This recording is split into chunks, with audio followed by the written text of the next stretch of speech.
For it.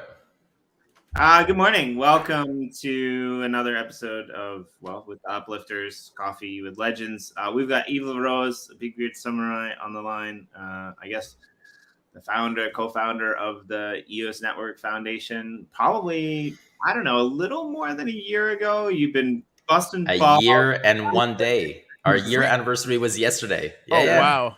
Yeah.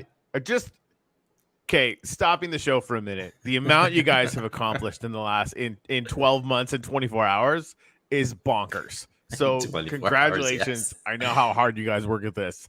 Thank you. Crap. Thank you. I can't believe it's only been a year. People. Right? It seems like at least 3 years worth of news compared to any other, year in EOS. I think would probably be fair to say. Man, I think one of the things is that we early on decided that we would communicate everything that we do. So everything is transparent, everything's upfront, and we tend to over communicate in a way so that we can let people know what's going on. Because really, we are accountable to the token holders and to the stakeholders in the ecosystem. And that's one of the things that we got as feedback from, let's say, the previous administration that was in place, was that they never communicated. Everything was behind closed doors. Nobody could get involved. And we've just really flipped that on its head. So I mean, Uplift is going through the same thing, right? Like even I couldn't figure out what was going on, under our corporate partners, which obviously was really, really, really, really bad. And now our books are transparent. We're publishing our books, on chain. The DAO is doing everything out in the open, and it feels. I mean, it just feels a lot better to be part of that. But it also, we're not treating our community like children, right? And like when there's a challenge, the more the more transparent we are about that, the more people are instantaneously firing off solutions and ready to rock and roll. Like we're tapping into that resource in a way that we could never have done before. So that's exciting. It doesn't surprise me what you guys are doing at all. I do have to say, okay, so I want to talk about the potential for, and like if there's a better term for it, great, the hard fork. I heard it from somebody who was like, "Oh, it's a rumor." They were full of shit. And I'm gonna bust your balls about it. You're saying like you guys are prone to over communication. Again, I totally love that. What's the best place for a dork like me to keep in touch with what you guys are doing? Depends on how much information you want. I guess if you want fire hose summary me in the face from time to fire hose in the face, well then you could actually join. So everything that we do in terms of, let's say, tech. So you mentioned a hard fork. We hold weekly calls, and I think we're in call number 27 weeks in a row where we hold weekly calls for the tech stack. Anybody can join, essentially. So if you want like 2 hours per week, let's say, of in your face being in the call, there's that option. Okay. If maybe that's a little too much fire hose and you want a little summary, because that's pretty extreme, then I would say the website, eosnetwork.com. The blog section really summarizes everything. Still long form, so maybe a little too much, but we get one weekly recap per week. And then alongside that, you get a few extra articles per week. And if still that's too much in your face, like, okay, wait a minute, I didn't really mean that much fire hose, because when you guys say fire hose, you really mean fire hose, then we get the tweet threads. And so if you follow my Twitter at BigBeardSamurai, then you get a little bit less condensed, 280 characters multiple times per week, kind of that condensed. So we do the different flavors. We also do fireside chat once per week, 3 p.m. on Wednesdays. Discord, in our Discord channel, everybody's invited to participate. Very informal. We drop a lot of alpha there. The community goes in and out. Kind of, it's a very informal chat, and kind of like it is a fireside, but anybody basically can just unmute themselves, start speaking. So that's another one of them where, if you really want fire hose, all of the above, like just join everything, just participate in everything. Awesome. Yeah. So you guys are you're pretty busy over the course of a week, right? Like you have the tech meetings. Now you've got the inner blockchain, EOSIO chain meetings where you the coalition with the coalition members. Like what else? Which are also recorded and then published so that everything is transparent and everybody can join for sure. Can you give us a rundown on like what's going on with that coalition and how long has it been around? I think we might have talked about it a little bit before, but I can't remember. I think the last time we were on the show, we weren't formed yet, so we were in discussions of who may join, who wouldn't join, what does that even mean, kind of what this purpose of this group would be. Since then, we actually formed the coalition. We've got 4 members, official members in the coalition: EOS, and then Telos, UX, and Wax. And so the 4 chains got together, dedicated a budget for this. So we committed $8 million for the year.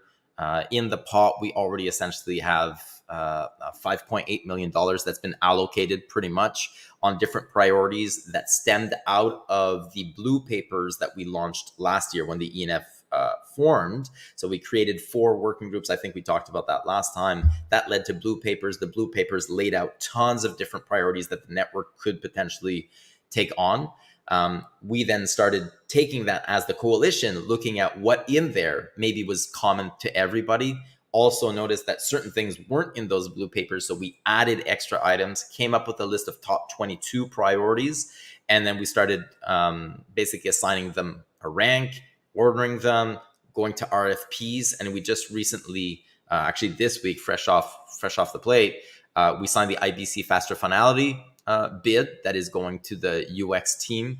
That's a contract that's a 2-year long contract. IBC, interblockchain communication between EOS.io chains, will be, or currently the audit is underway. That will be deployed on testnet, let's say in the next 3 weeks or so. On the mainnet, maybe in 2 months. So mainnet between those 4 chains for the official IBC bridges, it's trustless. So there's no in between. There's no relay. There's no bridge, that type of thing.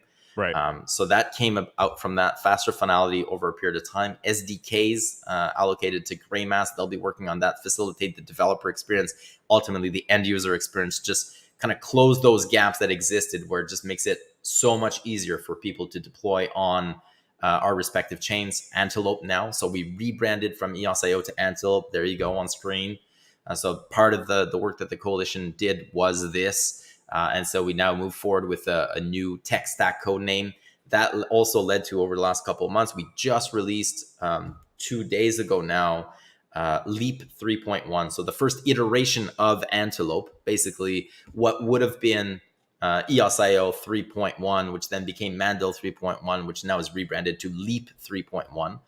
The first tech stack, the first C++ implementation of Antelope, that just came out 2 days ago, final release. So we had 4 release candidates prior to that. Now that's done, leading to what you mentioned, a hard fork September 21st. And a hard fork, we call it a consensus upgrade because hard fork means certain things to certain people. So it is a hard fork. So no escaping that. Hard fork meaning everybody on the network that is connected needs to upgrade or they lose sync with the network. Not hard fork in the traditional sense of what you typically hear, because there's no split of token. The token remains the same. The network keeps going. If your application's there and you've upgraded, nothing changes.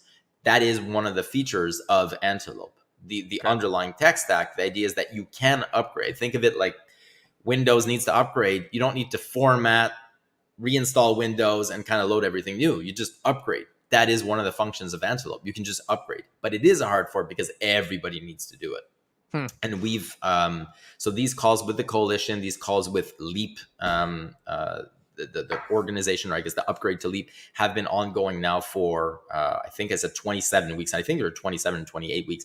Everything is out in the public. Leap as well, the actual tech stack that we've been upgraded. We added a bunch of functions and features in there. That's been ongoing for about 30 weeks straight, which is complete 180 degrees before compared to what it was before, because anybody can join these calls. When we took over essentially the tech stack, there was a list of roughly 2,600 outstanding issues that were submitted by community members. We closed every single one of them.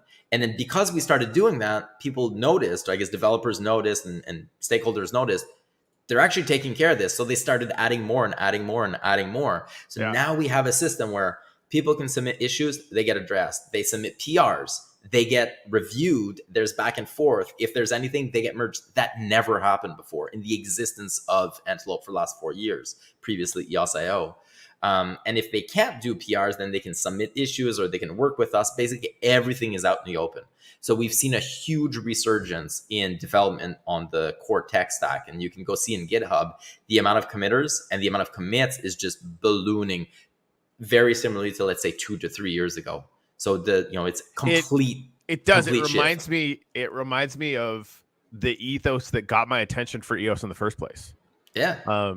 it's exciting to see it get realized. So I mean, you guys are obviously. I love the fact that you're like, okay, we're just gonna start taking care of shit now, and then people look to you as leaders, which we have no choice. Like, right? it was a do or die. Right, like the or it's already dead and dying. We need to revive / stabilize the patient that's on the floor in the hospital. And not only are people walking by while it's bleeding, people are actually spitting and kicking on it while they walk by. Right, or like poking it with a stick, waiting for number go uppy. Yes. As it turns out, has very little effect. Sadly, because I've been guilty of it myself. But I get like okay, so moving on this fork, what would you say are the major changes, and who is going to get left behind? Well, ideally, nobody gets left behind, in the sense that people recognize that Antelope is the future. That now, let me rephrase that, because of course you would say that, and I know that you mean it.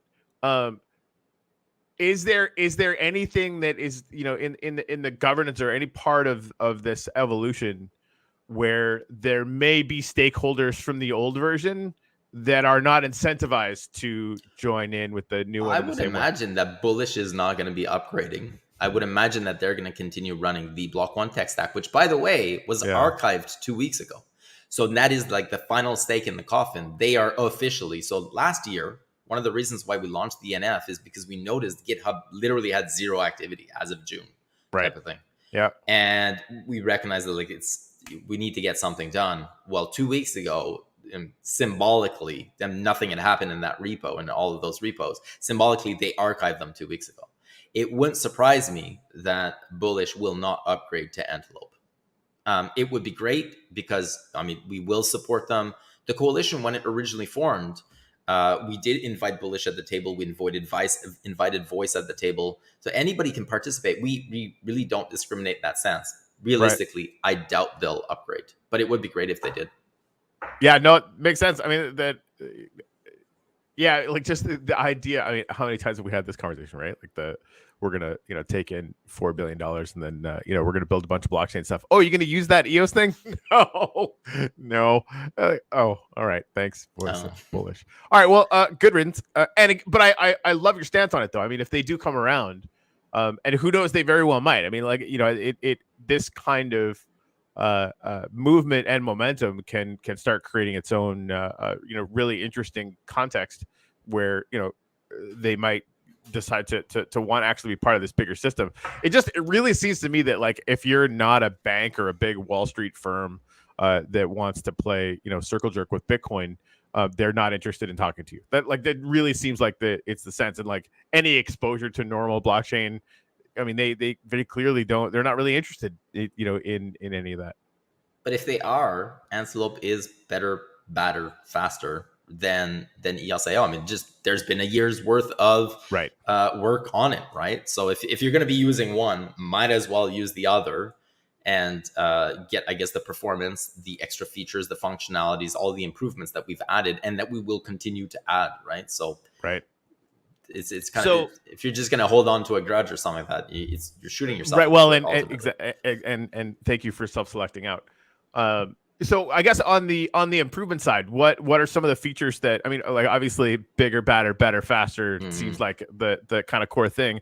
Is there, one or two that you can kind of point out that only semi nerds would grok, as in me? Sure. I guess the first one that we added that was a significant change is API transaction lifecycle improvements. That's a huge, that's 4 or 5 words in a row. Basically just the API structure and how to connect to APIs and all the tooling around APIs greatly improved. All of the output data that you'll be able to get in order to debug, in order to have better monitoring, just more stability, more performance, greatly improved.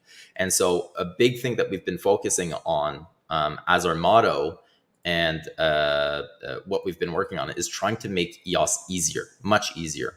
And so this is kind of alpha. The idea of blockchain made easy is where we're heading. What we've noticed in the last year when we were speaking to stakeholders, and we obviously knew this beforehand, but now that we have the capacity and the resources to be able to do something, it's very different. So knowing it, being able to actually do something about it, this is what's different. EOS has always been or I guess I should say Antelope, like the tech stack, has always been kind of like playing a video game on nightmare mode or hard mode, and that's the only mode that you have. So you launch your game, there's no easy, medium, there's only hard. So sure, it's an amazing game, it works extremely well, extremely performant, super reliable, etc. But the only mode you can play on is hard. And what we're focusing on is adding that easy mode, essentially, to make it much easier for anybody and everybody to be able to leverage that tech stack. And so that's really our guiding principle for the EOS Network Foundation. So for EOS specifically, is to work on things that'll close that gap, make it much, much, much easier. And so you'll see a lot of the innovation resources that we're deploying for our iteration of Antelope and for our network and everything that we do around EOS will be to towards that, let's say, that guiding light of blockchain made easy. Right. Well, I mean, the API thing is something that we at Uplift have sort of collided with. I know a bunch of other projects on Wax have as well. Is this could you maybe compare the API situation on Antelope compared to Wax? Is it similar? Is there any key differences? Well, so I mean, obviously all of the coalition members, they use Antelope at the base, right? But then everybody's got their own flavor. So Wax has its own flavor, Telos has its own flavor, EOS has its own flavor, UX as well. Telos is the most vanilla compared to EOS. So Telos and EOS are pretty much one for one, other than I think there might be there's some few other slight changes if we go into really technicals, but the big one is just power up model versus the original resource model. Wax, they've implemented, I guess they never also switched over. So that's another thing. Wax doesn't have that power up model, resource model mechanism.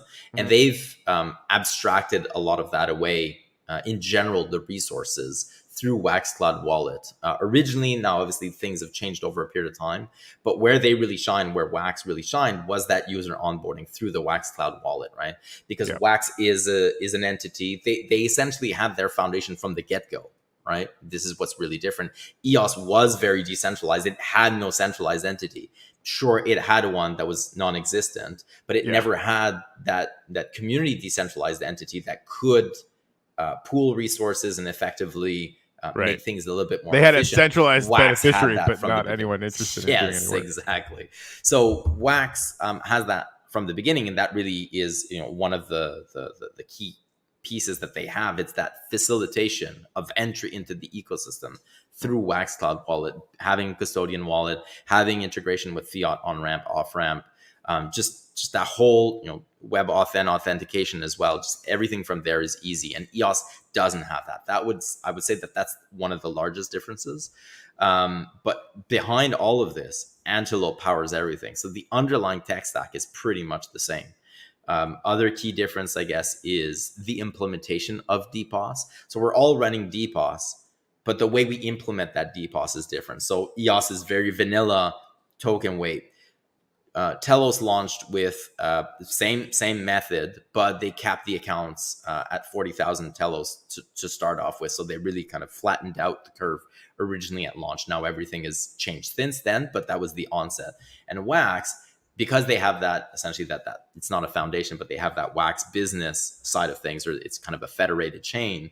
And apologies if that's not the right term. They have a large token stack. And so they have the OIG in between. That is that governance layer that determines who gets in based on very specific criteria. And then the Wax team then votes for that. So that's the different flavor implementation there.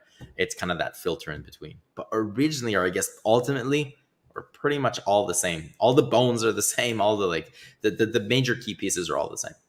Right. I mean, well, and that seems more like the Wax to me. It seems more like it's a representative government in a way, right? And it's always kind of been that way.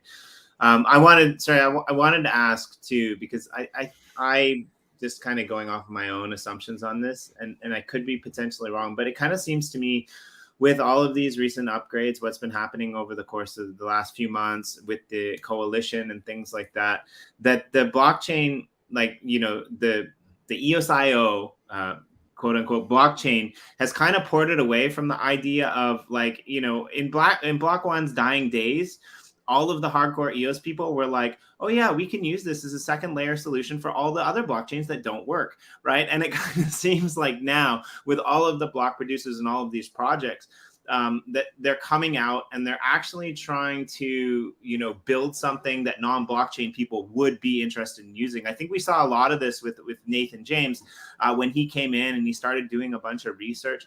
And I'm just kind of curious if you've noticed the same. Has there been a kind of shift between what is being focused on with the blue papers on all of this other stuff away from other blockchains to go back to using this as a first layer solution, as a solution for real world, instead of trying to draw people over from other blockchains and say, look, we can do it better? Because like that might have been a bit of a failure. I don't know. I'm just kind of curious what your thoughts on that. Or maybe we're still doing both. I'm not sure. It is both. And actually what the key differentiator in how this is successful in trying to be both is that it actually creates partnerships. I mean, the first partnership that we have that is quite major is the coalition that we've been talking about. That is quite significant, right? That is kind of, if you look at your bubble of we're in the EOS network, we're in EOS, and then you just look one layer above, if you're peeling the onion, or I guess it's the opposite, you're adding a layer to the onion. Terrible analogy, but you're adding a layer.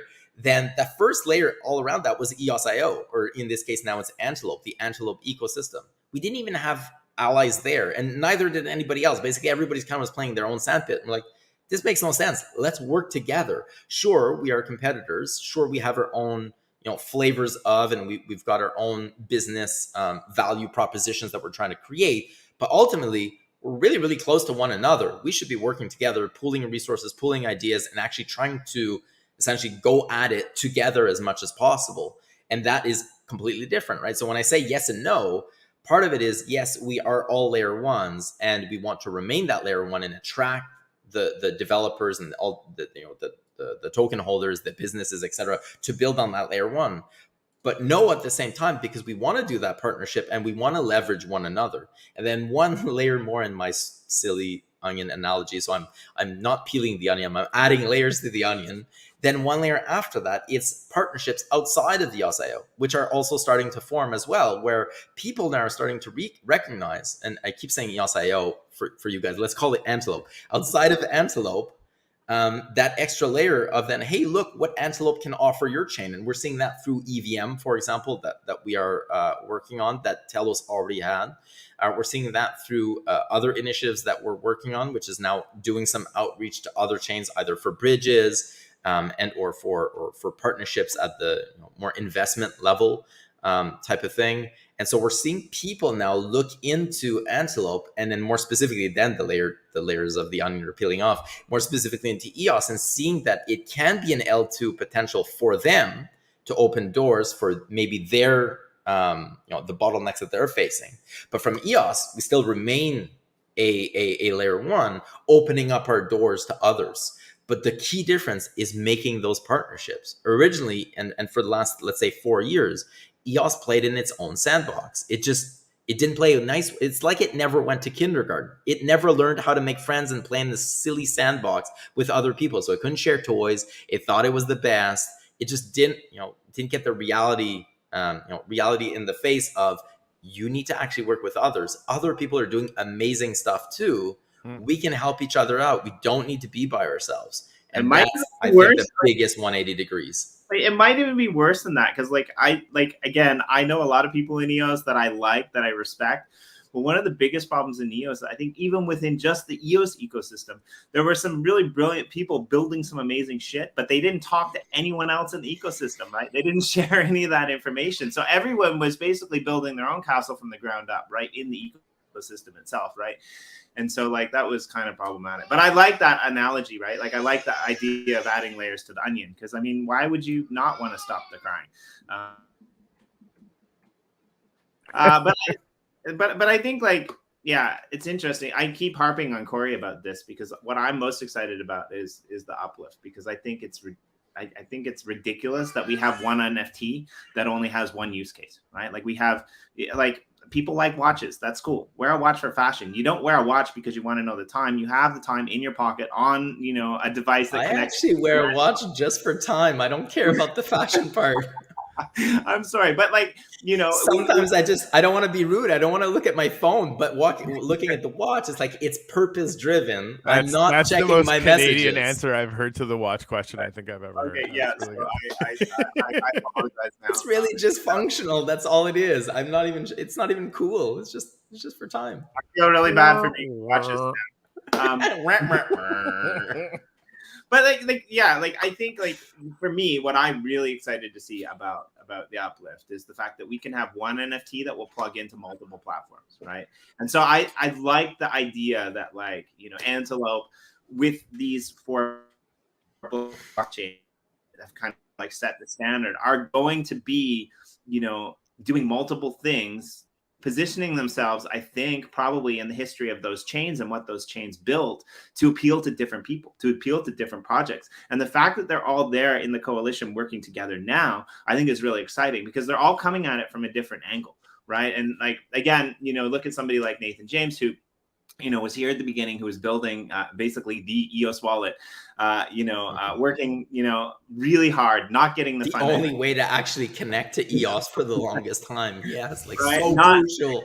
This one piece holding everything together, right?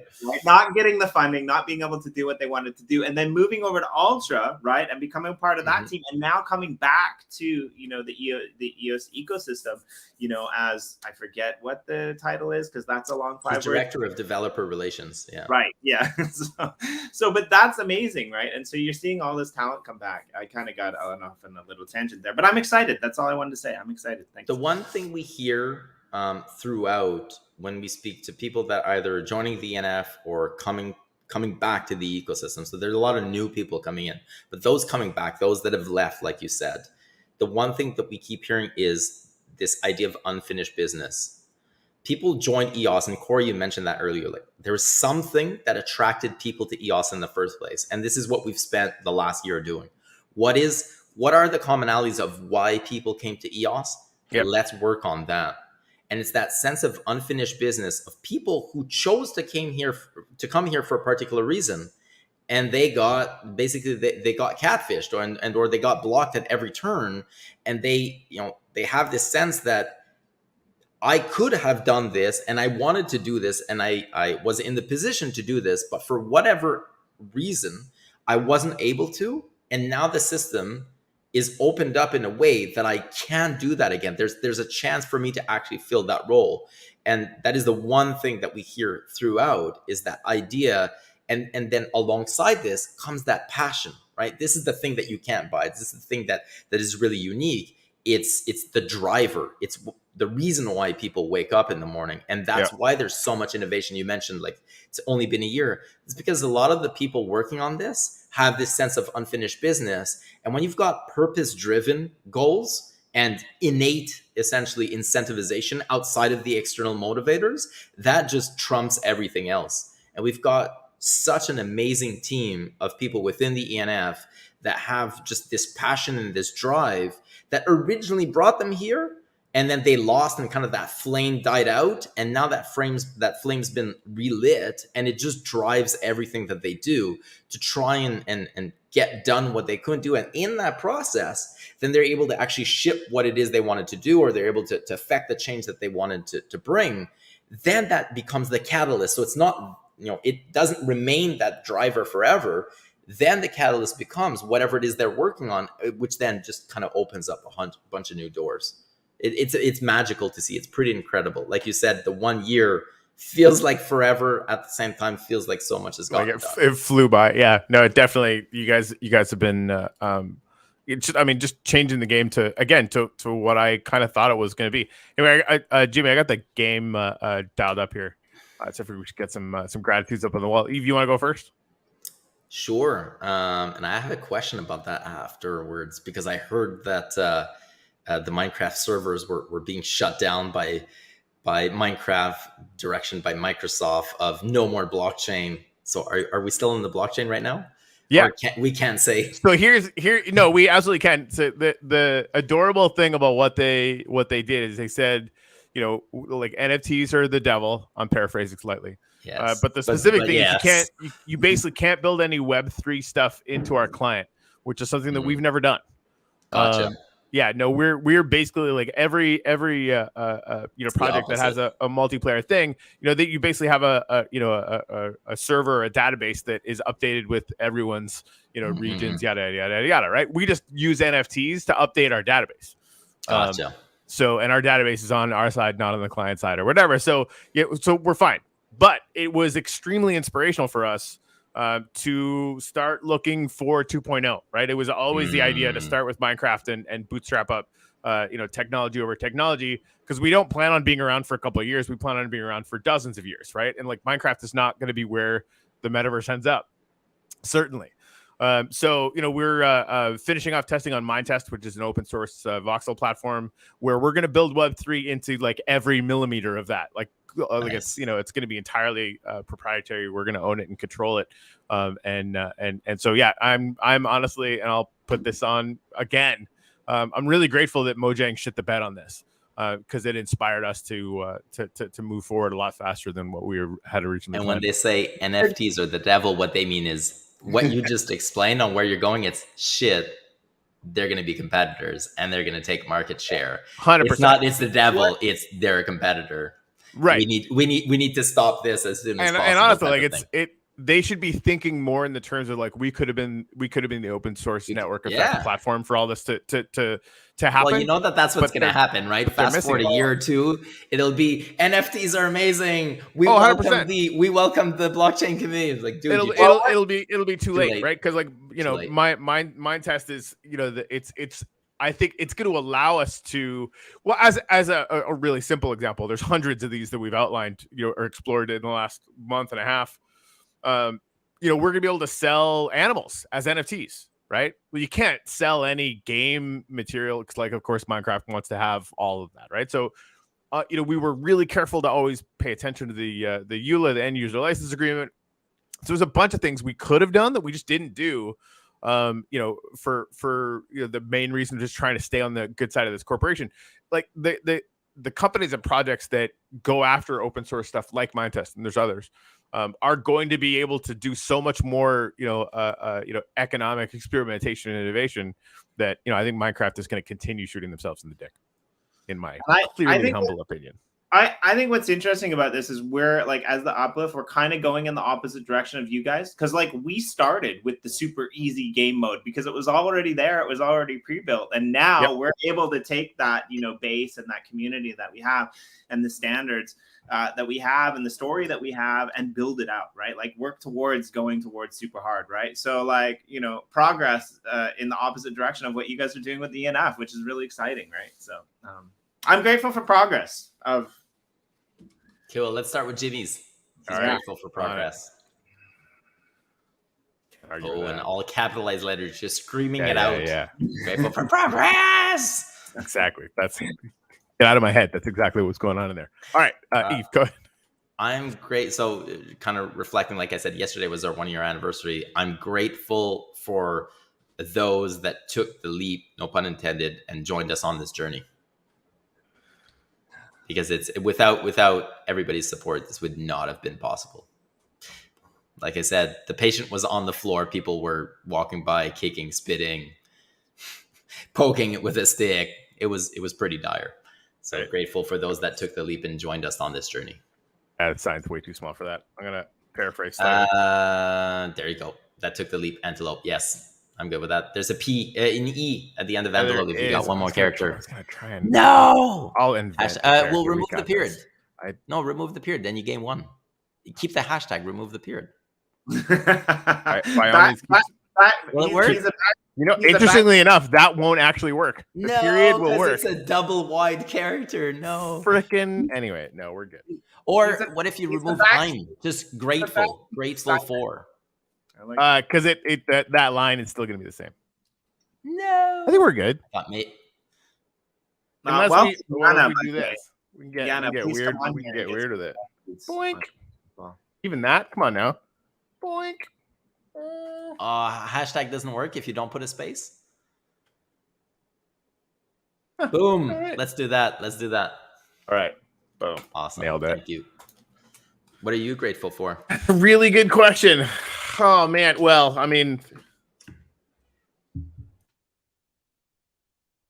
grateful for Mojang. Silly morons. That's the tongue-in-cheek one.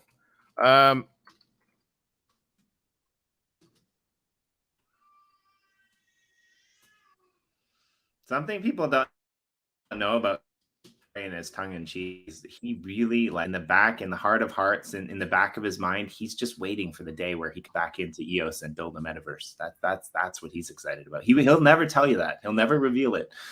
But enough people in EOS like the Uplift will be there soon enough. It's only I've said this before. It's only a matter of time, and everything you guys are doing, Eve, just makes it that much more inevitable. Right. Damn it. All right, well, and I think it's going to be interesting to see how the coalition plays into this too, because like you said, there's all of these people who were kind of divided, but now they're working together. So I'm excited to see what happens to NFTs. I'm excited to see what happens to DeFi. I'm excited to see what happens to a lot of these projects, gaming. There's a lot of potential there that I think people are. Well, I mean, we are in the middle of overall bear sentiment in the market. So what happens when we come back to the bull and people realize that, yeah, EOS has been building a crap ton of stuff for the last 2 years, right? Like, it's going to be insane. What happens to the network effect when, when do you guys get IBC properly working on all the less than 2 months? It's already done. So the tech is already done. It's a question of finishing the audit, making sure that we're comfortable in deploying the code, because it's already done.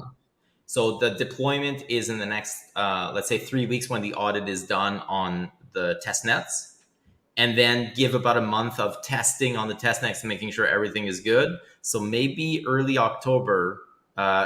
of October or so is when you have trustless IBC. It's finished. It's already done. This thing that we were talking about for years of we're going to build it. It's done.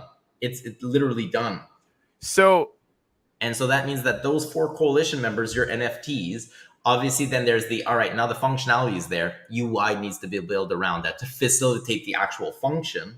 Yeah. But then that means your NFTs, and this is what I'm excited about, you'll be able to do cross-chain. No problem. No bridge in between. Right. So, I mean, it's been our goal to go multi-chain this year. We're obviously launched on Ethereum. We've still got our sale going up there or whatever, right? But now, we could launch on can I just call it Antelope, or do I have to call the original EOS now? No, it's Antelope. It's Antelope now. It's been rebranded. Yeah. So we launch on Telos, UX, and Antelope kind of at the same time, right? Because if you can move your NFTs, across all of them, I do still want to follow the vision of having each one of them have their own, city states effectively, right? Because we're launching kind of smaller maps now or whatever. One creative and one survival is pretty much the standard now. And I really want to have each one of them have its own actual place, right? Because that context, provides a lot of really, interesting opportunities, right? We get a bunch of partner projects from each one of the chains and do that. But then, the IBC, I mean, we just put posters up because I've already built the dome. Hey, there's one big dome, and then I'm gonna make the smaller domes, around it for all these different things. But the middle is basically just IBC now, especially with the EVM, right? I mean, from Ethereum to the whole thing. So as quick as we can go multi-chain as a metaverse, you guys even quicker are creating the infrastructure so that we can make it a truly network connected environment in a way that I thought was going to be a little ways off still, which is exciting. This is what was promised, or this is what was mentioned 4 years ago. Yep. We're addressing things that attracted people early on. Mm-hmm. This idea of, at the time, the idea was 1 million transactions per second. That was aspirational, but it was generally the idea of unlimited scalability. That was the aspirational goal. And with IBC and faster finality, we're one step closer to being able to do that. Because once you've got IBC, you still currently have finality right now in Antelope chains. That's roughly 3 minutes. It obviously the finality can be done before that, but let's say if you want good enough certainty that you're fine, especially for exchanges and stuff, give or take, let's say it's 3 minutes lip. With faster finality, that goes down to about 2 seconds. But in effect, it's actually 0.5 seconds. It's one block or 2 blocks. Let's say that's 2 blocks. You're at 99%. give or take. After 12 blocks or so, or after I should say, let's say 6 blocks, 4 to 6 blocks, you're pretty much good. After 12 blocks, you're completely fine. So that's between 2 to 6 seconds. Now IBC means that you can transfer from one another effectively almost instantaneously. Then you can start having purpose-driven chains. And this is the part that we haven't determined how that's going to happen, but we're already working on this. There's a scalability plus Blue Paper Wax is taking the lead on that front. It's all right, now that you've got essentially unlimited horizontal scalability and that these chains can talk to each other so fast that it effectively becomes one chain, then how can you actually say, I want this function on this chain, this function on this chain, they talk to each other so that the end user, the consumer, doesn't see in the background. Has no clue. Maybe 6 chains, it's irrelevant. Yeah. But really what that does is it just scales unlimited possibilities, whereby now you can have 10,000 transactions per second here, 10,000 here, 10,000 here. You need, I don't know, your application requires 500,000, spin up 50 chains, whatever it may be, or 500 chains, whatever it may be. Well, Right? We're not there yet, but that's where we're going. Well, then, but this is going to have the same problem. Please read the dripping sarcasm. Where the same problem that Solana had, where half of the fucking investor money went this cycle, where the chain just turns off sometimes, right? Like that's going to happen here too. So we don't have that issue, right? So Oh, this is weird. the advantage. Weird. No, we're not just open 9 to 5, Monday to Friday. No, it's You're not. like, oh yeah, no, this Saturday Solana's not going to be on. Sorry. Isn't it like top 5 crypto? Yeah. Doesn't matter. It's, and Right? that's a convenience store, whatever. It's like a regular mom and pop shop, 9 to 5, Monday to Friday. No, so EOS, They're on essentially when they can be. Antelope, I mean, this has needs this like battle testiness of 4 years, right? This Yeah. is the thing. Is like this is not. You can't contest that. That's just fact. It's been live for 4 years, no downtime. It is the longest running network after Ethereum and Bitcoin by far. It's not even close. And in terms of performance and scalability, already it's shown. Wax right now, I think, runs roughly 20 to 25 million transactions per day, stable all the time, no downtime. EOS for a period of time during the EOS days, and this is 2 years of position as well. It's 2 years ago, before all the improvements, before better hardware, before all of that rewriting that occurred, we were running at 125 million transactions per day. 125 million transactions per day, to put it in perspective, in that one day, we were running more than Bitcoin and Ethereum for the full year. That was 2 years ago. Scale that out with that performance, that reliability. Now you actually start to have a network that can be the backbone of the internet for the blockchain value add type of thing. EOS is that, or Antelope is that performant. That's the idea, right? EOS is built on top of that. Wax is built on top of that. Yeah. Then you start connecting everything. That means you're entering into an ecosystem. You're coming into the Antelope ecosystem. Oh, you want your banking services, go here. You want your NFT services, go here. You want your whatever services, go here type of thing. Oh, you want to actually access all the services? Doesn't matter. Your passport allows you everywhere type of thing. Like everything is fluid. Well, and the end user chains doesn't are always up and running. Right, and the end user, like two things, have been driving my attention for the next 5 to 10 years for all this stuff, and you guys are basically solving it right now. What's the TCP/IP of the metaverse and the blockchain going to be? And you guys are building it, right? You're basically building the ground layer where anything that's connected to this is going to automatically connect to everything else, which allows for the second one, which is abstracting all of this stuff away from the end user. The end user should know about all of this. Right, it's irrelevant. To the point where it just works, right? I mean, that's like going back to the original EOS days, right? The EOS Links wallet was kind of the Wax cloud wallet version of what we had in early EOS, right? And I launched my Goofy token or whatever. We had a 95%, whatever the hell it was, people that had never held a coin before were messing around with this because of that usability. And the second there was any kind of problem with the resource network on EOS, which took a long time to fix, right? Our entire network dropped to zero because suddenly you needed a PhD to figure out how to run, resources, right? It's playing on nightmare mode. If you're awesome, like it's Resident Evil, where, if you've played this game multiple times before and all you do is play video games all the time, great, you can figure it out. Otherwise, good luck. Right. And that's I figured out, right. But most people are just like, yeah, this isn't, fun anymore, right? Like that, it's just the attention curve didn't work. And, it's not scalable because you lose your user base. The majority of people, just like, imagine if everybody needed to know what an SSL certificate was, and for some reason they need to deploy their own SSL certificate for every single website or whatever. I'm just making shit up. It doesn't work. right? Like if my mom needed to know how Wi-Fi works in order to connect to Wi-Fi, like she needed to set up her own network, it's not possible. If she needed to know how to install an APKs for games, no, just click, it installs, everything runs in the background. We need to abstract all of that away, and we're still very nascent. So the good thing about that is we've got work for a very long time, and we're pioneering a lot of this stuff. And so this is really aspirational. This is what our guiding light is, to abstract all of that away as much as possible for the various stakeholders. Yeah. Well, and I think you guys are very rightly starting on the foundational pieces of that, right? Like you want to build as much of an infrastructure foundation as possible. And the first thing that it seems like that, one of the bigger things you guys are doing right off the bat is just creating the beginning boundary conditions for network effect.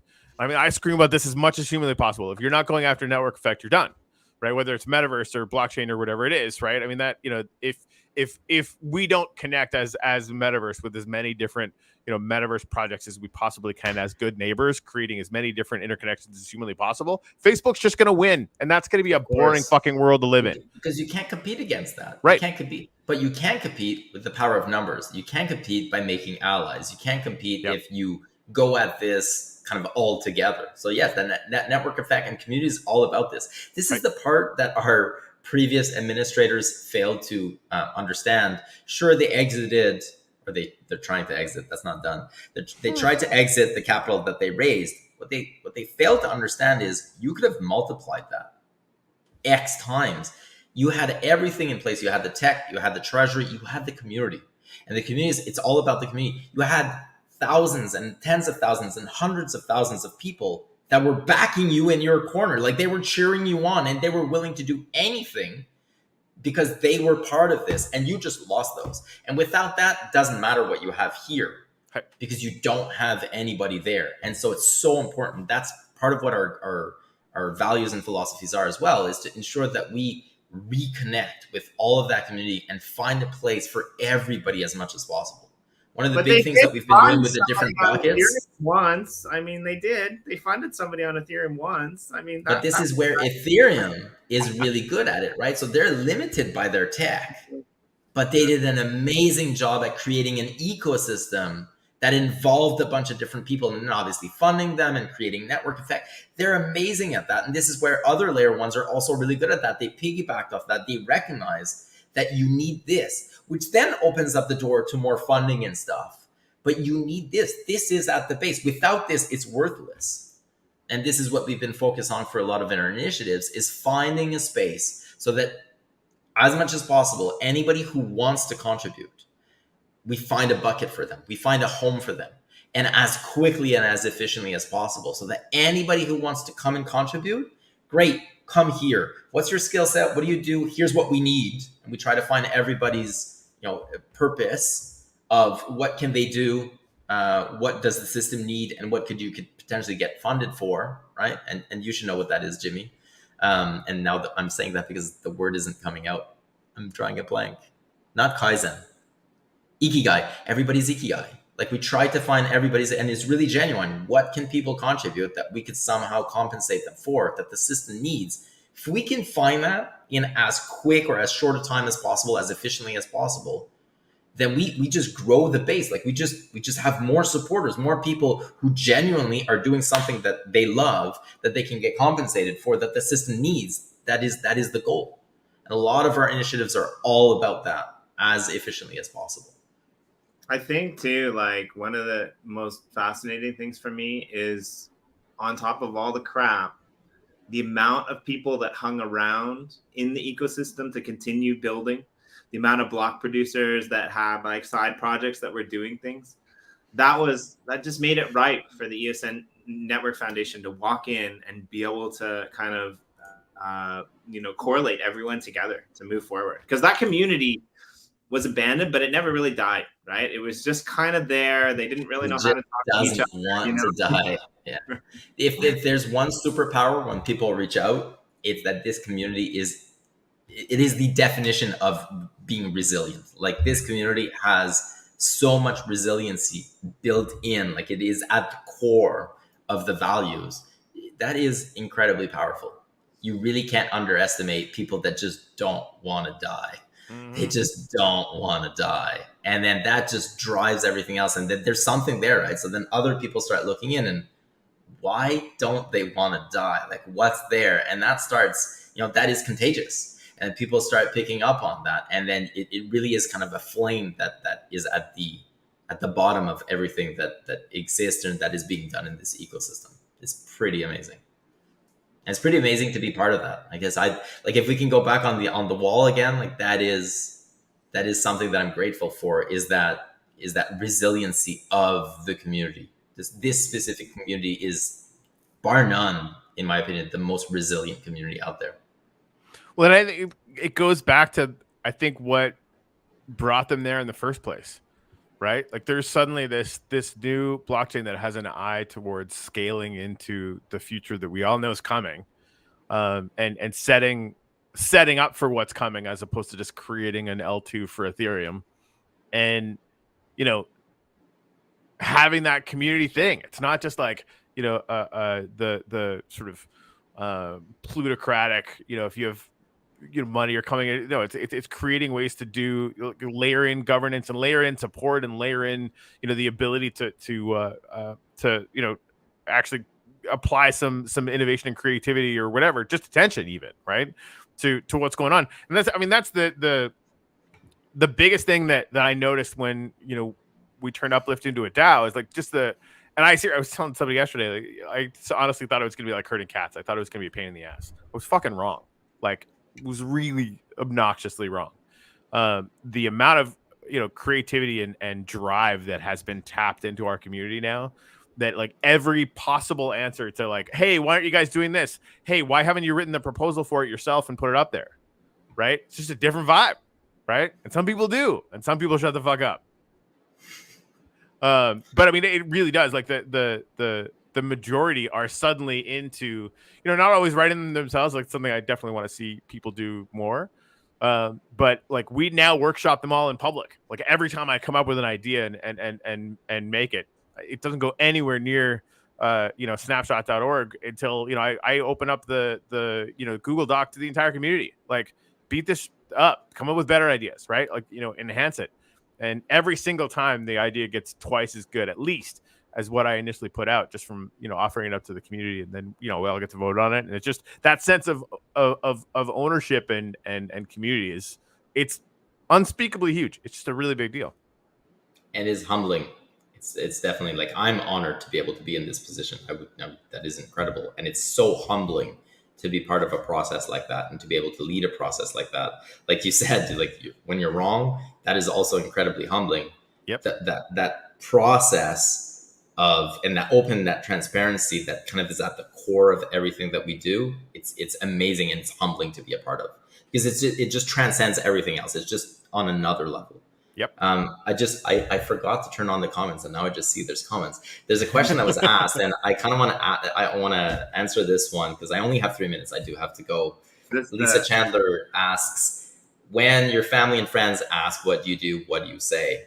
The one thing I say that I guess resonates with people, that is not technical, that gives them an idea, is, I'm working on the internet in the 90s. Like I'm building the internet in the 90s before you knew what the internet was and you were using the internet. Right. And this is what we're doing with blockchain, is we're building this tech stack, this technology. We're really on the technology side of things that at some point you're going to use, you don't even know you use, it's just going to take you by storm type of thing. We're building the internet in the, let's say 80s instead of 90s. We're building the internet in the early 90s or late 80s. And then people go like, okay, I can kind of understand that. Because Facebook came in like 2005. Most social media came out in like 2004, 2005 type of thing. It's like, oh, that's right. People were building this stuff before I knew about it. That's pretty much it. That's where we're at. First, I mean, and this time you're building it as an adult, not as a 5-year-old in your garage, right? You get that too. Yes. I was at the time. I was actually building it as a 10-year-old, 11-year-old in my bedroom. Yes, I was there for the early days of the internet for sure. Well, I know I've got like 2 minutes. I've got 2 minutes. Let's wrap this up. I know you got to go. Thanks for joining us. Corey and I, we always love having you here. It's exciting, to be honest, because this is what we used to get the most excited about when we first started the show, was EOS and the technology. So it's always great to have you here. I mean, please come back in 2 months when the IBC is workable and we can like move like NFTs and shit across blockchains. Like, that's exciting. I would love. Yeah, I mean, thanks. I have a sense that we need to tie, we need to make a plan around that as far as the actual uplift itself. Because it's too sexy and fun and ties in with, it is talk about meta, right? I mean, like that standing in the big dome that's connected to all the other ones, like there's a place that represents what you guys have just built and the fact that you're actually going to be able to do it.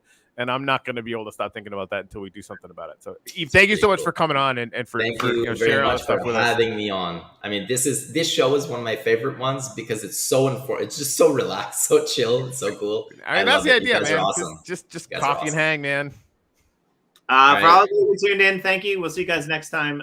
Keep building the blocks of the internet in the past that work for the future.